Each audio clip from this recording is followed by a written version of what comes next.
निवडणुकीत बंडखोरी झाली आहे। सर्वाधिक अपक्ष अर्ज भाजपमधून बंडखोरी केलेल्या उमेदवारांचे असल्याची माहिती मिळते। भाजपतून 19 जणांनी बंडखोरी केली आहे, तर शिवसेनेमध्ये 18 जणांनी बंडखोरी केली आहे।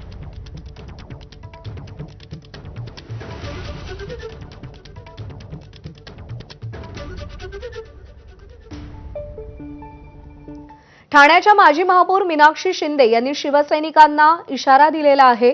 ठाण्यात महापालिका निवडणुकीत पक्षाविरोधात काम करणाऱ्यांविरोधात कारवाई केली जाईल।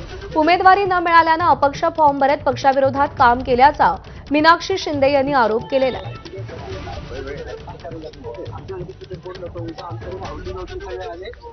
मला असं वाटतं की केली पाहिजे, कारण जर पक्षविरोधी कारवाई बोलतात ती ह्यालाच बोलतात आणि ती आपल्याच उमेदवाराच्या विरोधात जर करत असेल कोण, तर तेव्हा मला असं वाटतं की ही पक्षविरोधी कारवाई झाली पाहिजे।